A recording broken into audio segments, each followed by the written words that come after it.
Howdy, Vine Trippers. I wanted to take just a moment before the show begins to tell you a little bit about the Texas Wine Lover website and app. It is a definite must-have for anyone wanting to explore the Texas wine industry. Now, they have a website. It's txwinelover.com, but they also have an app that you can actually download to your phone. You can find it on the Apple App Store or on the Google Play Store for Android devices. And it's going to be kind of your one-stop shop for when you go out to visit these great places. So you get to listen to them here on the podcast or watch them on YouTube to learn about these wineries. But when you go to visit, make sure you're checking out that app, because I'm sure you're probably going to want to visit other places in the area as well. And you can do incredible searches. It's the most comprehensive listing of winery information in Texas. And you can look for wineries in your area to go visit multiple places.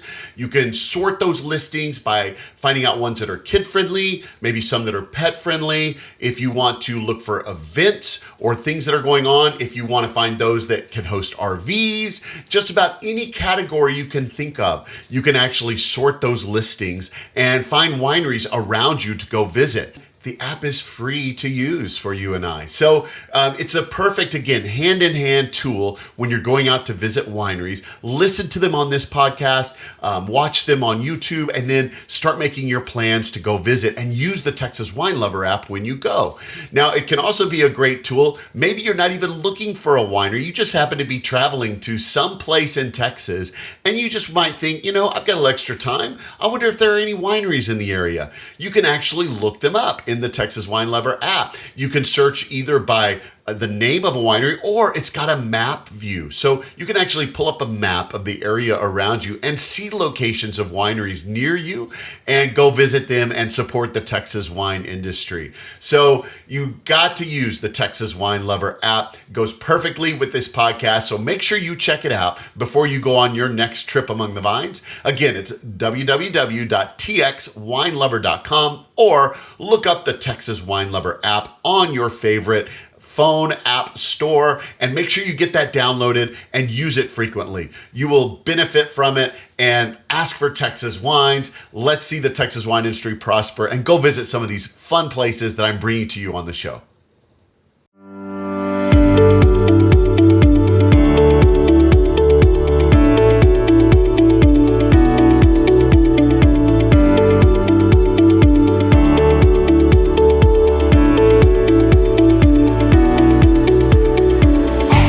Texas Under Vine, an exploratory podcast to scout out the best that Texas wine country has to offer. I'm your wine guide, Scott, and I'm here to lead you on an auditory expedition to the vineyards and wineries across the great Lone Star State. Each episode will cover a different vineyard, winery, or wine-related business operating in Texas. You'll hear interviews, descriptions, and details about each location that will excite you to visit and experience them for yourself. Ready to plan a wine tour? Use these episodes to choose the most interesting spots for you and your friends to check out. Most of all, enjoy hearing about the rapidly growing wine industry in the state and what makes our wines and wineries the best.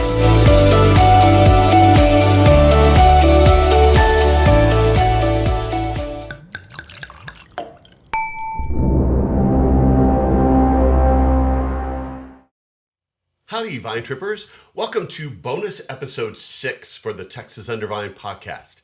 So today, I have a special interview for you, a special little treat. Before I get into it, though, just to kind of preface a little bit of kind of where we're going today, Texas has had a kind of rough reputation in the past for wine and for producing wine.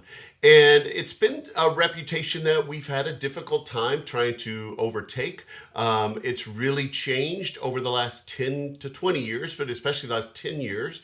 Those of us who listen to this show frequently or who visit Texas wineries already know a lot of this information and know this, but there has been a bad reputation in the past that Texas cannot produce good wines, or they only produce sweet wines, or all kinds of different things. And that reputation has been kind of a tough hurdle for people in the wine industry here in Texas to overcome, not only to get a reputation outside of the state, but even inside our own borders. People already have this preconceived notion or thought that Texas can't make good wine, or that there's no good wine coming out of Texas.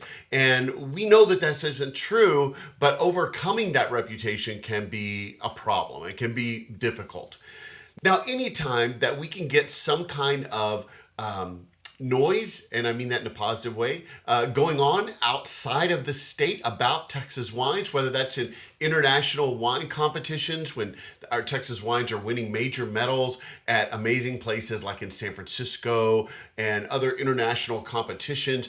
All of those things are great, and they do start to open eyes here and there with people outside of the state. That Texas is becoming kind of a major player for fine wine and the ability to make quality and great wines here in this state. So we always want to make sure that we amplify that noise to really make sure that people understand where Texas has been, and more importantly, where we are now and where we're going with making incredibly great wines that compete with wines throughout the nation as well as throughout the world. And this is one of those times. So there is an organization based in California called the Rhone Rangers. Now, this organization's goal is to promote wineries that are producing Rhone varietals for wines. And the Rhone Valley is a very famous region in France. There's a lot of varietals that come directly from that region. Things like Syrah, Viognier. There are other blends as well, like Châteauneuf de Pape, if you're familiar with that, with Grenache, Mourvèdre, all kinds of other blends as well, and as well as a lot of varietals that come from the Rhone region. And the Rhone Rangers help to kind of triumph those and really push those forward, because a lot of wine consumers are familiar with some of the big names like Cabernet Sauvignon and Chardonnay and Merlot and those things, but maybe not as familiar with the Rhone varietal. So this organization was founded many years ago with the intent of really promoting not only those Rhone varietals, but wineries that are producing those Rhone varietals as well. Now, we actually have a few wineries here in Texas that are members of the Rhone Rangers organization. And so because of that, and because of some interaction of them going to California and so forth, the Rhone Rangers organization has now decided to do a roadshow and bring the Rhone Rangers to Texas for a tasting event. We now have over 20 wineries involved with the Rhone Rangers, and they are coming here at the beginning of April, just a few days after this podcast is released. So if you're just now watching this or hearing this, make sure you get online quickly to get tickets if it's an event that you're interested in going to. But they are coming to do this roadshow, and they're going to be in the Hill Country. They're going to do a seminar about Rhone varietals and a tasting as part of that. And then they'll do a grand tasting with not only 20 or so different Texas wineries producing Rhone varietals, but some also from California and Oregon and other really famous and popular wineries that are making these and triumphing these Rhone varietals. And so because of this, I really wanted to spend some time and interview the president of the Rhone Rangers, Larry Schaffer, who also has his own little wine label, and kind of talk to him about the Rhone varietals and the impact here in Texas, as well as this event that they're going to be holding here. So if you can go to the event, if you've got enough time, great. If you don't, this is still going to be a very educational podcast about Rhone varietals and the impact that Texas is having on the U.S. scene as well as the world scene for wines. Now, because Larry, the president, is in California and he won't be here until the event, I'm doing my very first ever Zoom interview. So as you know, avid listeners and watchers of the podcast, that I do everything in person. I am always on site interviewing people wherever I go. So this will be a first for me. And there were, it was good. I do prefer in person, but it was really great to talk to Larry online and to get to hear his perspective. Bear with a few little audio hiccups sometimes as the internet connection kind of went up and down, but I think you'll get most of the impact of what is being said here, and you'll really enjoy this visit with Larry. Now, Larry, as I said, in addition to being the current president of the Rhone Rangers, Also has his own winery, his own line of wines that he creates called Tercero Wines. But he didn't get started in the wine industry. Like a lot of people, his path was a little different. He actually started in the music industry and even got into the publishing industry for a while before going on to pursue more education and degrees in viticulture and enology, and now actually teaches winemaking and classes there at UC Davis in California. When he got started actually into the wine industry, he actually worked for Fess Parker Winery, which has Texas ties. In that, Fess Parker, if you don't know, is a native Texan who went to the University of Texas, and back in the 50s he moved to California, where he was recruited by Disney to play Davy Crockett. So he was the famous Davy Crockett in many Disney features back in the 50s, and he actually started some resorts and a winery there in California, which is still operational and successful today. And Larry actually had a little bit of time in his early career working there. Now, the Rhone Rangers as an organization started back in the early 80s, and they were a group of winemakers who wanted to get together and really give a lot more educational information about Rhone varietals, which are much lesser known, especially at that time when consumers were really focused on Cabernet Sauvignon and Chardonnay and things like that. Those were the forefront of most consumers' minds, and they didn't know much about some of these Rhone varietals, so they wanted to triumph those and really share the news of these varietals and really champion those varietals to wine consumers to try something new. They didn't actually come together and formalize as an official organization until the 1990s. And now they put on all kinds of educational information. They are a not-for-profit group. They are loosely based in the Paso Robles area of California, but they have member wineries from California, Oregon, Washington, Arizona, Texas, Michigan, and even Virginia, who are making these Rhone varietal wines. And as part of their efforts, they do road shows where they travel to different locations to promote the Rhone varietals and the wineries that are producing those. And so they're making a trip to Texas now. And this is going to be from April 6th to April 8th, the events that they have going on, which Larry will talk more about in the interview, if you can make some of those. But they're here to really talk about those varietals, give you a chance to taste many of those varietals from different wineries, and champion and promote the Texas wineries, especially that have now joined in to the Rhone Rangers organization and are helping to promote those Rhone varietals, which some of those do very, very well here in Texas. There are actually over 20 wineries here in Texas now that are members of the Rhone Rangers organization, and I'm sure that number is set to grow and get bigger, because I know there's a lot more wineries that do produce Rhone varietals here in Texas. And so as our industry grows, as the Rhone Rangers come to do this event here, and visibility grows a little bit, I'm sure we'll see even more Texas wineries become members of this organization. Now, again, since Larry lives in California and I wanted to interview him, we did set up a Zoom conference call with video where we could actually talk to one another, and I could ask him a little about the event, about his background in wines, a little educational information about Rhone varietals and the Rhone Rangers organization. So let's go to that interview and hear directly from him.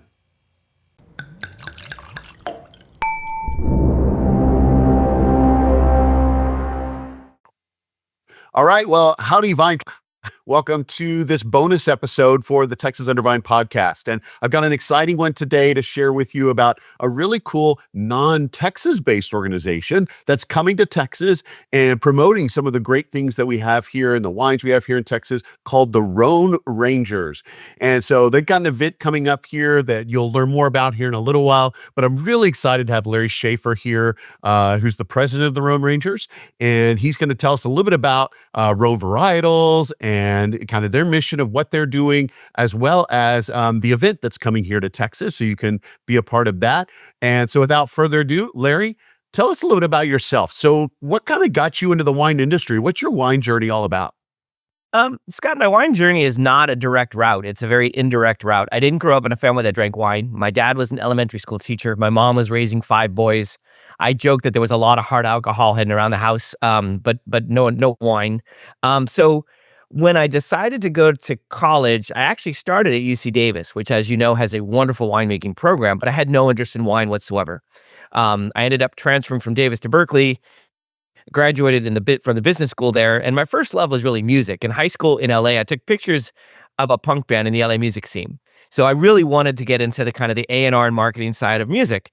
And my first job out of school was at a record company, the largest record distribution company in the world, on the finance side. And I like to say it's kind of like going to work for Ben and Jerry's and loving ice cream and never being able to taste any of it. So it was kind of soul sucking. So I did that for a while. I went into publishing, actually educational publishing and then trade publishing. And I did that for a very long time, but I got to a point about 20, almost 25 years ago that life was just not exciting. There had to be more. I wasn't enjoying what I was doing on a daily basis. Started having kids, wanted to show my kids, you have to enjoy what you do on a daily basis. And wine had always intrigued me. As my father got older, he started getting into wine. And so we kind of collectively got into it together. I've never been a wine collector. I'm not a quote unquote wine connoisseur. I'm fascinated by the process. And so I decided to go back to school and work towards getting my master's in viticulture and enology. The problem is I had no science background. I mean, zero. Any class I took in my 4 years, if I had to take a science class, it was science for dummies. So I started going back to school at junior colleges in the area where I lived, taking classes with kids who literally could have been my kids, taking general chemistry, biology. And then I worked in the Temecula wine region part-time at the same time. And after 2 years, I transferred back to UC Davis and got my master's in viticulture and enology. So I kind of took it head on. I embraced the science of it. Now come full circle, 20 years later, Davis has an online winemaking certificate program that I now teach one of the courses for. So I really have kind of come full circle.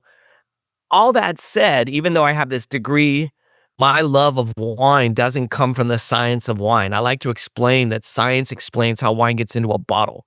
Science doesn't explain wine. Wine is no different than music or art or food. It hits us all differently. And my goal as a winemaker, as a member of this industry, is to educate people about that and make them feel comfortable at whatever level they want to be with regards to wine. So that's kind of my soapbox that I stand on every single day. Cool. And you work for a winery right now? I have my own winery. So when I got out of school, I worked for Fess Parker Winery. Fess has a long tie to Texas for sure. And I worked for that winery for nearly a decade before branching off to do my own stuff. And my own winery is called Tercero Wines, Tercero. Small little winery. I make between 1,500 and 2,000 cases. I don't own any vineyards. I buy fruit from multiple vineyards throughout Santa Barbara County, mainly Rhone varieties. I'm a curious winemaker, so I work with some other stuff too. But my passion is really Rhones, and that's what kind of led me to the Rhone Rangers. Okay. And being the president of the Rhone Rangers, can you tell us a little bit about the organization? So what are some of its goals? How does it go about promoting Rhone style wines? Certainly. So the Rhone Rangers started as kind of a loose-knit group of winemakers back in the early 80s who all had a love for Rhone varieties, but realized that no one knew what they were. No one knew what they were. They might know Chave from the Northern Rhone, and they might know Beaucastel from Châteauneuf, but they didn't understand much about Rhone varieties. So these winemakers got together and kind of started doing little road shows where they had maybe a dozen winemakers that would get on the road and talk about these wines, mainly to the trade. And it was, again, very loose-knit, not organized. By the late 90s, the Rhone Rangers kind of came into their own and created a formal organization, nonprofit organization whose main goal is to educate people about Rhone varieties. That's really what it comes down to. Consumers and trade. We're an advocacy group for these lesser known varieties that we feel very strongly should be better known than they are. So we've grown from a couple of wineries. Now we have about 120 wineries, and we're a national organization. We're based in Paso Robles. That's where our executive director is, but we're not really based anywhere per se. We have our biggest tasting coming up in March. Actually, I know this is going to air a little bit later, but actually tomorrow. So this will be a week and a half after this airs, but we'll have 70, almost 80 wineries at this event. So we have about 120 wineries from California, every nook and cranny of California, Oregon, Washington, Arizona, Texas, Michigan, and Virginia. The wonderful thing about Rhone varieties are they grow pretty much anywhere.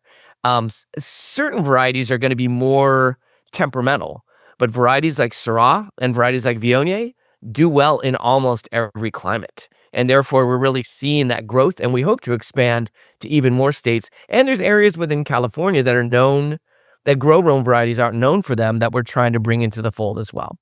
Cool. Well, you mentioned a couple of them, but just for my listeners, can you kind of tell us what are some of the main kind of Rhone grape varietals, and why are they significant to the wine world? Sure. Well, I mean, significance, that's an interesting thing. They're no more or no less significant than any other wine variety per se. But there's 22 Rhone varieties altogether. The main red ones that most of your listeners are probably going to be familiar with: Syrah, Grenache, Mourvèdre, and we were talking about even the fact that Mourvèdre is the third most widely planted red grape in Texas is pretty impressive. Yeah, To put that in perspective, in California, the amount of Syrah grown is greater than the sum of all other red Rhone varieties together, and the amount of Viognier planted and grown is more than all of the other white Rhone varieties planted together. But interesting. with Syrah, Grenache, Mourvèdre, there's Counoise, Carignan, Cinsault, and all of these are planted in Texas. I'm excited because I get to experience more of these shortly. And then on the white side, Viognier is probably the most well known, but there's also Grenache Blanc, and there's Marsanne, and there's Roussanne, and a variety that there's more planted. The largest planting of Picpoul Blanc in the U.S. is not in California; it's actually in Texas. So there's Picpoul, there's Claret, there's Beurre Blanc, and there's a whole bunch of other varieties that are not very well known. The beauty is, and I like to say, Rhone varieties are kind of like an orchestra. You can have a little piccolo over here and a French horn over here, and they're beautiful on their own, but boy, they work really well together too. Yeah, so not just the single varietals, but blends and things like that as well. I was lucky to, on a recent episode, to have been able to interview Dr. Richard Becker, who is, I know that Becker Vineyards, I think, is a member of the Rhone Rangers. And he is widely credited as being the father of bringing Viognier to Texas, and really popularized that. And many people might argue and say that Viognier may be the white grape of Texas. It does so well in our climate here. But yeah, it's just, and then there's also GSMs that you mentioned a while ago, the Grenache, Syrah, Mourvèdre, and things like that. One of my experiences with Mourvèdre has been in Texas, has been that it seems to really adapt to the terroir and to the winemaking style so well that I don't know that I've had two Mourvèdre. I never know what to expect when I drink a Mourvèdre. It's not like one of those wines, like I drink a Cab Sauv, it's going to taste like a Cab Sauv, but Mourvèdre can be really bright and fruity, or it can be really more muted and soft and earthy. Just the expression of Mourvèdre to me is pretty amazing in the way it prospers here in Texas. I was going to say with Mourvèdre, actually with a lot of Rhone varieties, the style that the variety is made in is certainly dependent upon where the grapes are grown, but it is definitely dependent upon winemaker intent as well. Because, excuse me, with a variety like Mourvèdre, it can get very bright and fruity. It could also be earthy and feral, and then everything in between. And part of that is based on site, but part of that also is based on whether a winemaker, what the winemaker is trying to achieve and what their benchmark is. So, for instance, if your benchmark is Bandol, a region in the south of France, which is known for Mourvèdre, then you're going to be aiming more towards that earthy, feral quality. You're still going to get fruit. I mean, in California and in Texas, you're going to get fruit above and beyond what you might get in other parts just because of the heat that we have. But if you choose to pick Mourvèdre really ripe, then you're going to end up with something bright and fruity, which to me really doesn't show off the typical characteristics. And that's one of the things that we're excited about as an organization, is to show off kind of the variety that all of these varieties can bring to the table, but then show off some of the kind of typical qualities so that people can get an idea of where it hits them right. Yeah. Well, what of the kind of popular Rhone varietals or things do you think are the most accessible to new wine drinkers? So many of my listeners maybe, they're familiar with Chardonnay, Cabernet Sauvignon, some of the, more popular wines that we've heard of, but maybe they've heard of a Châteauneuf de Pape, or they've heard of a few things, but maybe not necessarily tried, or I'm like, I don't know what Mourvèdre is, or I've heard of Grenache. What do you think are the most approachable or kind of the most easy for new wine drinkers to get started with? It's a great question, and it really comes down to when people are getting into wine. The one question, and I get slapped around for asking this question all the time, but I ask people how you drink your coffee. And I don't know, Scott, if you've ever heard this line of thinking, but do you drink your coffee black or with cream? How do I you drink drink mine yours? with cream. But you need cream or milk or something. Yeah. So that tells me that if I give you scotch, you're not going to have it neat. You're going to have it on the rocks, most likely, if you're going to drink it at all. Mhm.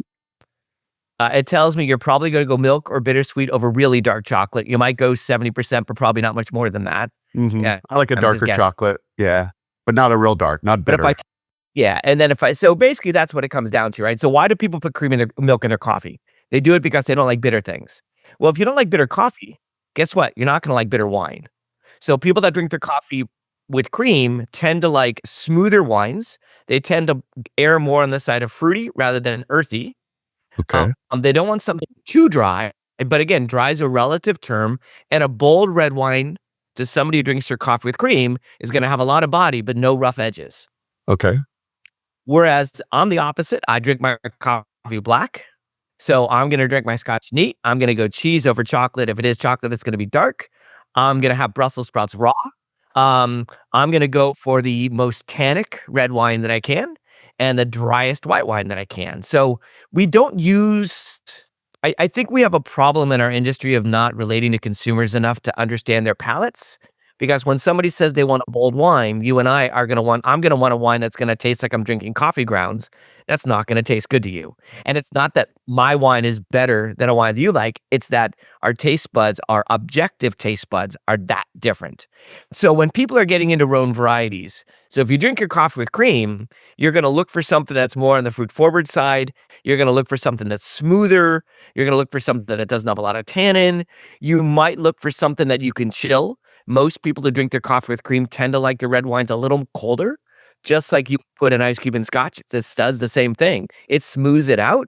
And my whole thing is, I don't care. I mean, you do you, I do me, and we're all good. So I tell people, you want to put an ice cube in my wine, go for it. I'm not offended because I understand why you're doing it. You're not doing it to offend me. You're doing it to make it taste better for you.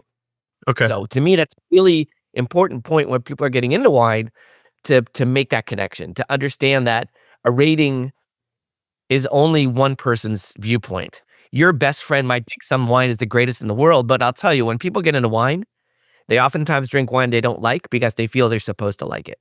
And they feel Interesting. like, well, they feel like, well, I just don't get it. Well, no, Yeah. you get it. You just don't like it. But it's difficult for somebody, if I pour somebody a beautiful older Bordeaux that smells like cigar box and leather, and you drink your coffee with cream, you can appreciate it, but it's not your cup of tea. And it's okay to say, I don't like something that's $1,000 or 100.1. It doesn't matter. Because if you like it, you like it. If you don't, it's the same as music, right? We can both agree to disagree on music and there's no problems. But when it comes to wine, oftentimes I find consumers are not as lenient with other consumers about what they drink and how they drink it. And I just think it's a shame. I don't think it needs to be that way. So when it comes to Rhone varieties, like Grenache tends to be brighter, fruitier, tends to be a great gateway wine. Varieties that are grown in Texas like Counoise and Cinsault are lighter wines, and those tend to be gateway wines. To me, they're beautiful wines. I love both those varieties. I make 100% versions of them. To me, I call them acoustic or unplugged reds. They're just light and ethereal. But then if you want something bigger and bolder, something like a Syrah, something like a GSM, perhaps, can kind of scratch that itch. But it's difficult with me to say with certainty that style is going to be what somebody's looking for. It depends upon how it's made. Okay. I love that comparison with music because, yeah, I mean, it is subjective, and I've run into so many wine drinkers or people who I have to let them know, you know what, when you're doing a tasting, it's okay if you don't like, if you take a sip of something and you don't like it, pour it out. It's not offensive to the winemaker, to the winery, you don't have to swallow something that you don't like. Pour it out and say, I didn't like this. Can I try this instead? And find those things that are subjective to you. And that whole idea of music, that clicks with me because, my music tastes are so different from even all of my families and my best friends and things like that, even on small details. And I think wine can be the same way. That's a really cool comparison. It is. And It is very challenging for somebody to tell, like, go to a tasting room and try a wine and say, I don't like it, and feel like they're not offending somebody. Well, first of all, the people that are working at that winery didn't make that wine. Second of Yeah. all, if you're talking to the winemaker, it's one thing to say, and I really take offense when somebody says I had a bad wine, because I'll ask them, was it bad or did you not like it? Because Yeah. to me, those are very different things. Most consumers don't understand wine flaws, and so they're not going to understand that a wine, uh, it could be a corked wine, it could be a bready wine, it could be a wine that has high volatile acidity. But most of the time, when they're saying they had a bad wine, it just didn't taste good to them. And so I think we need to use that language as well. And so when you're in a winery, for instance, you drink your coffee with cream and somebody gives you a tannic wine, it's not going to taste good. Pure and simple. Now they give you a piece of chocolate to go with it that's going to coat your mouth in cream and you're not going to taste it. Well, there we go. That's something different, right? But I think if we can get people to use a common language, then when you're in the tasting room and you say, this doesn't fit it just doesn't sit right. And I don't want to use the word palate, because when people are getting into wine, I don't like the language we use. We need to find a simpler way of doing it. But if you Yeah. just say, hey, I don't like this, can I try something else? It's the same as going into a restaurant. Yeah. If a restaurant has a good by the glass list, try something in a 1 ounce sample before you buy it to see, does this hit what I'm looking for? I was at a restaurant actually in Mexico, and they had Chablis, but they only had it in bottles. And it was my birthday, and I'm like, you know what? I want something dry and crisp, and I didn't have a chance to try it. They brought the bottle out, opened it. Once you open it, it's mine because it's not by the glass. Right. And it was really buttery. Now, when I think of Chablis, I don't think of butter. So it was this disconnect. But if I had a chance to try it beforehand, I wouldn't have just bought it sight unseen. I would have said, can I have Okay. some? And I'm like, that's not what my expectations are. So it's no different than listening to a song on the radio and going, you know what? I don't like that. Let's switch the station.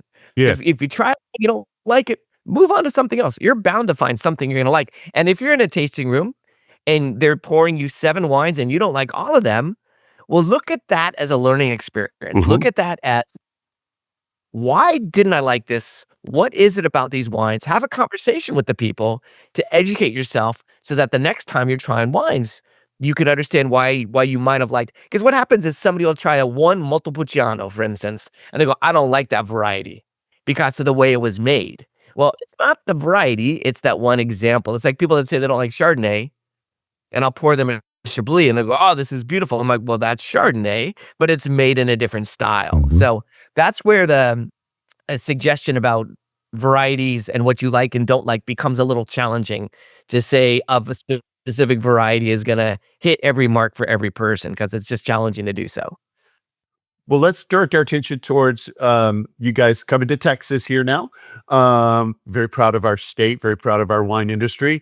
Us wine insiders here in Texas feel like we should be better known throughout not only the nation, but the world. And we're getting there. We're making progress on the world stage in different places. But what drew the Rhone Rangers to coming to Texas? How do you see kind of the Rhone Varietals kind of contributing to the growth of the Texas wine industry?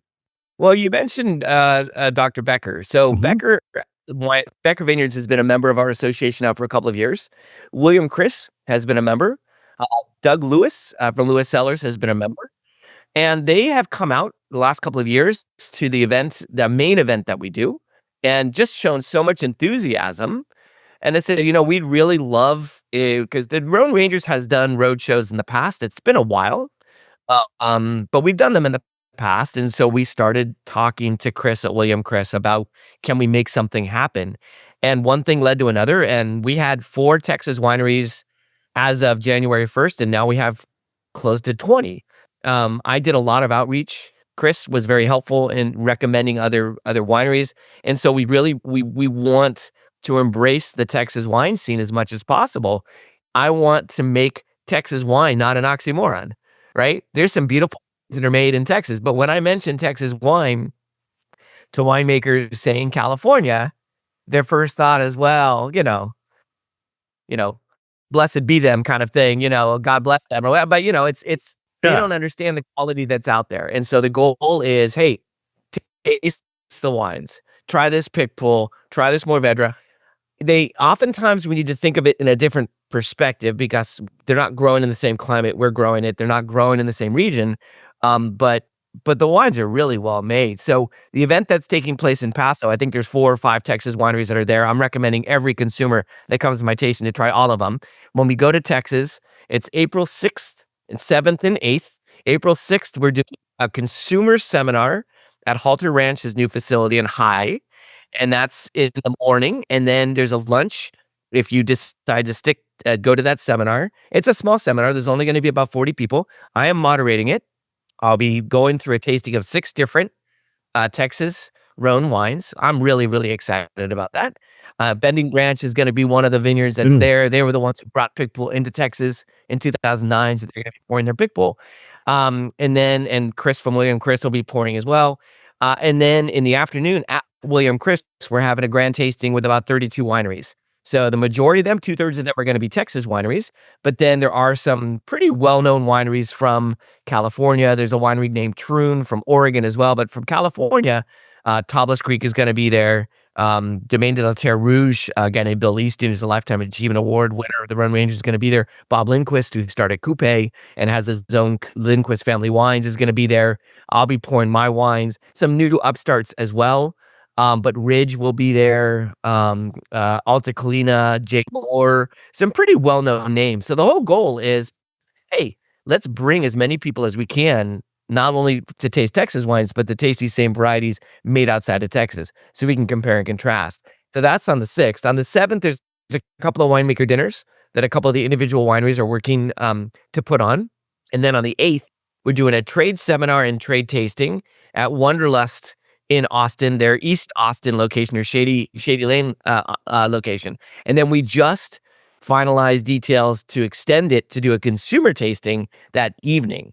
So if you're not able to make it on April 6th out to Fredericksburg, then on April 8th, if you're in Austin, from 5 to 7, we'll be doing a tasting at Wanderlust. There'll be a few less wineries there. There'll be about I think about 26, 27. There's a couple that are not able to stay for that event.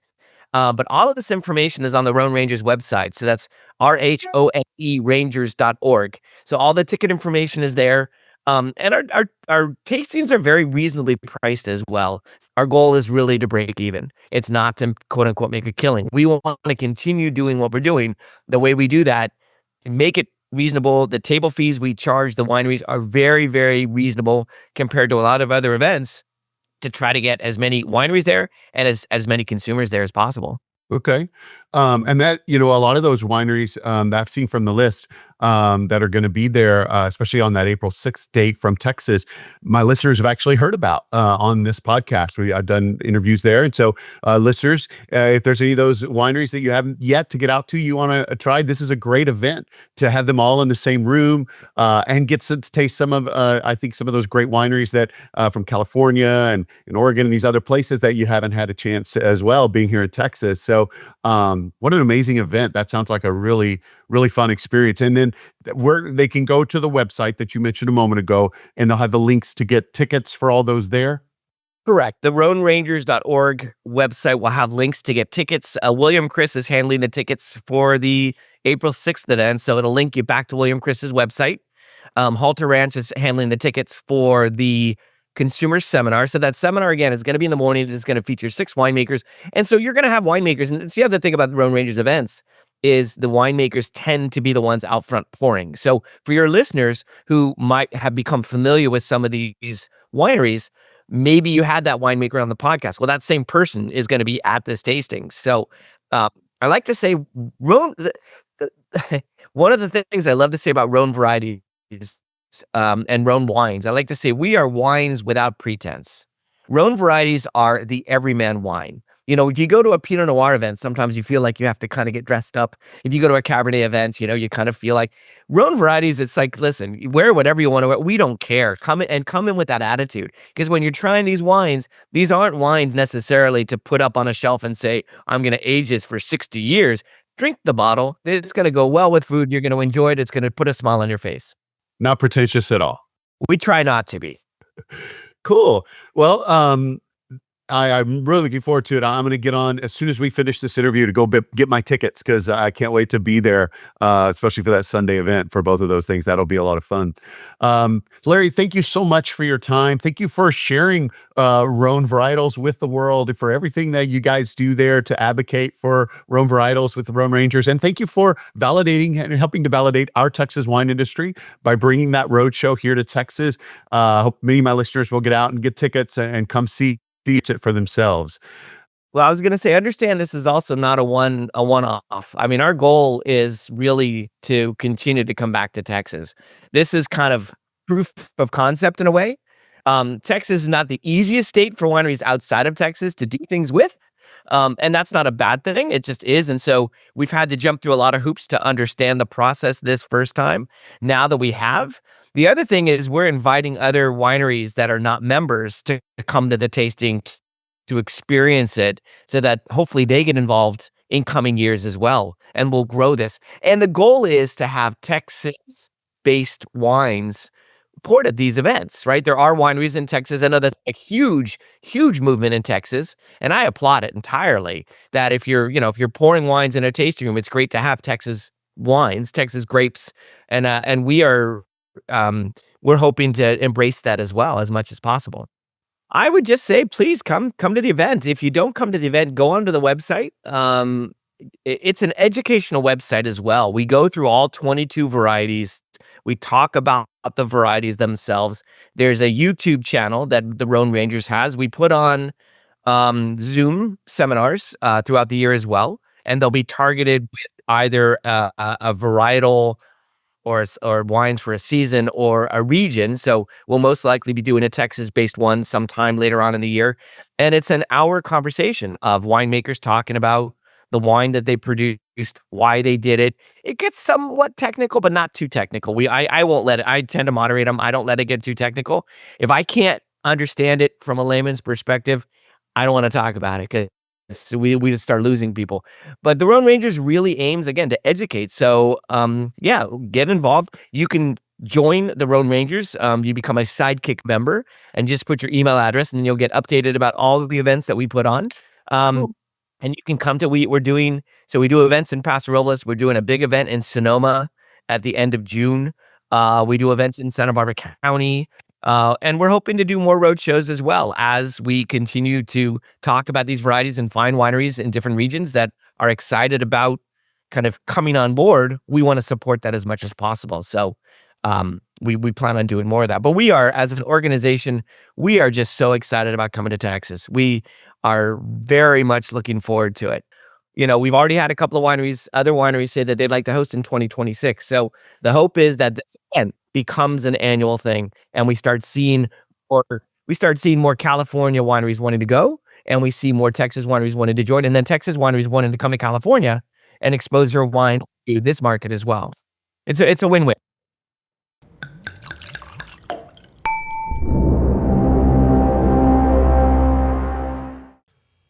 I definitely say it's a win-win for not only the Rhone Rangers, but for our Texas wineries here, and really helps put a spotlight on the world stage to the incredible and amazing wines that we are producing here in Texas that are at the level of many other locations around the United States and the world and can compete with any others. And hopefully kind of getting rid of some of that bad reputation that I talked about at the very beginning of the podcast and helping more consumers see that we are a valid player in the wine industry as a whole. Now, these events are ones that you don't want to miss. So go now out to the Rhone Rangers website to get more information on those events. But even if you can't make the events, or you're listening to or watching this after they have occurred, you can still go to their website and become a Sidekick member, like Larry mentioned, to get information. Larry said this is not the only roadshow they plan to come to Texas for. So there will be hopefully future events here as well. And by becoming a Sidekick member, you'll be able to get that information ahead of time and you can make those next events. Make sure and check out their website for all of the event information and to join as a Sidekick member. It's www.rhonerangers.org. You'll find on their website there all the information on their events, things like their educational experiences that they provide and webinars, and then you can even join the organization there on that website. All right, just to reiterate, for the actual events, if you're wanting to go, If you go to the Rhone Rangers website, you'll see the links. There is on April 6th, there's a lunch and a seminar hosted by Larry where they're going to go through 6 different wines and a panel and talk about each of those different varietals paired with the lunch. That's going to be at Halter Ranch Winery there in the Stonewall area. And you can actually find the link. They can't host that on the Rhone Ranger site, so it does send you to the Halter Ranch website to purchase your tickets for that, if that's something that you're wanting to go to. And then following that, they're going to do the grand tasting event at William Chris Wines in High, Texas. And that'll be about a 3-hour event where they'll have, again, over 30 different wineries in place tasting these great wines. 20 or so of those are from Texas, and a smattering from California and Oregon and things like that. Again, not something you want to miss, but if you go to the Rhone Rangers website, you'll find the link for that one. Those tickets are sold through William Chris's website, and you can get those tickets as well. Now, some of the wineries are doing some dinners on April 7th. That would probably be through that winery if you've heard about that or know about that. But on April 8th, they are actually doing another event for trade partners at Wanderlust during the day. So people that work in the wine industry can actually go to that event at Wanderlust here in Austin. And then that evening, they're going to do another consumer tasting there at Wanderlust. So if you can't get out to the Hill Country this weekend, but you'd like to go on the 8th, that may be a great option for you. And again, there on the Rhone Rangers website, you'll find the link that takes you to Wanderlust's website for ticketing for that event. And I think it's easiest probably, again, to just go to that Rhone Rangers website than to go to each of those individual wineries' websites, because the link will take you to each one directly from that central location at the rhonerangers.org. So that's a great place to go. And if you come out to the Sunday tastings and the seminar on April 6th, I'm going to be at both of those events. So if you come to either of those, make sure and look me up and say hello. And if you're interested, I've got a great podcast sticker for you to show your love for the Texas Under Vine podcast. And make sure you just say hello if you see me at that event. All right, that's going to wrap up this bonus episode.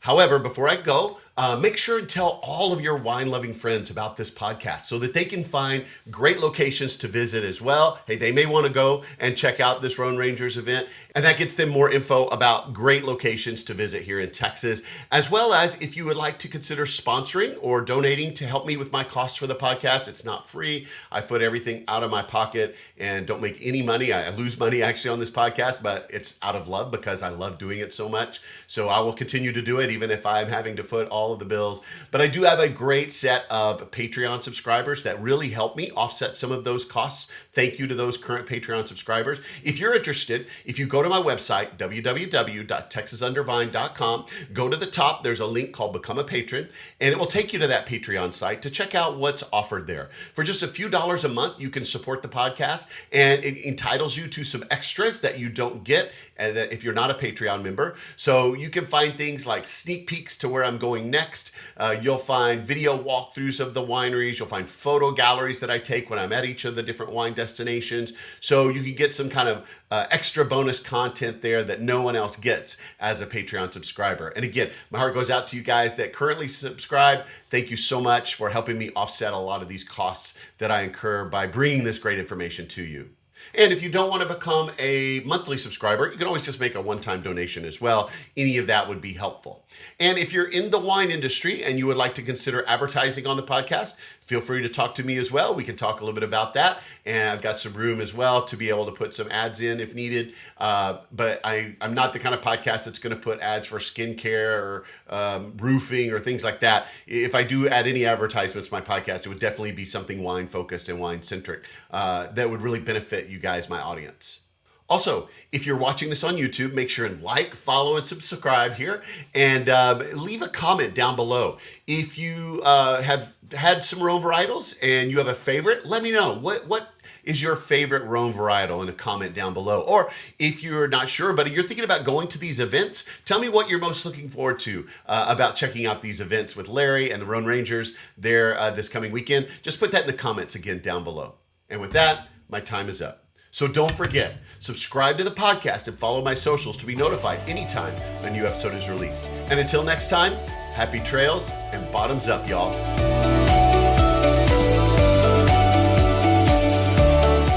Thanks for listening to Texas Under Vine. We strive to provide you with the best information about wine businesses all over Texas. Be sure to check out our website at texasundervine.com And follow us on our socials at Texas Under Vine to stay up on all the upcoming episodes. Please email us with any suggestions or feedback. Also, contact us if you're interested in donating, sponsoring, or advertising on the podcast, just to help us cover our expenses and bring even more great info to you in future episodes. Above all, travel safely, and most especially, drink responsibly.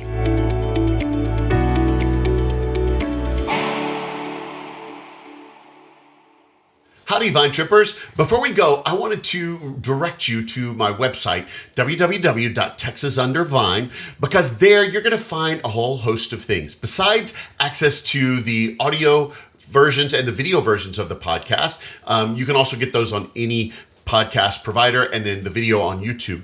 But there you're going to find a couple of things. Did you know that I actually sold some Texas Under Vine merchandise? I only have a handful of items available, about 5 different things, but they are up on my store. So if you go to the website, texasundervine.com, and go to the top, you're going to see a link for the merchandise store, and there you can get your own Texas Under Vine swag to proudly show all of your friends that you support the Texas wine industry, and you can get them started on and hooked on the podcast as well, so they can go visit even more of these great wine destinations. But in addition to the store, I also have a Patreon for my subscribers, people that support this show. I do this all out of a work of love from my heart. I do not make any money on this podcast.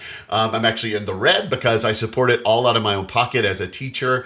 And it's mainly because I love wine and I love the Texas wine industry. So if you're willing to help me do that and you'd like to see more of these great episodes, hear more from these amazing winemakers, learn more about some fun destinations for you to go and visit on your own, I would appreciate if you would be willing to subscribe to my Patreon. So at the top of my website page, again, you'll find a Become a Patron link.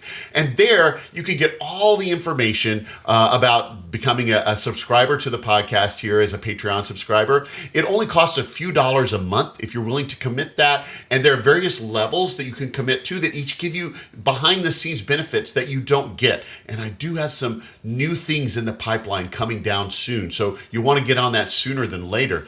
But right now you can get things like behind the scenes photos at different wineries. You can get things like at one level, you'll get a video walkthrough of the winery. So for every episode, I will post a video walkthrough of me taking you through the winery itself so you can see what it's like before you go. And then at one level, you can even find out before everyone else where I'm headed the next week on the show as it comes out. So you'll know before everyone else. You get a sneak peek.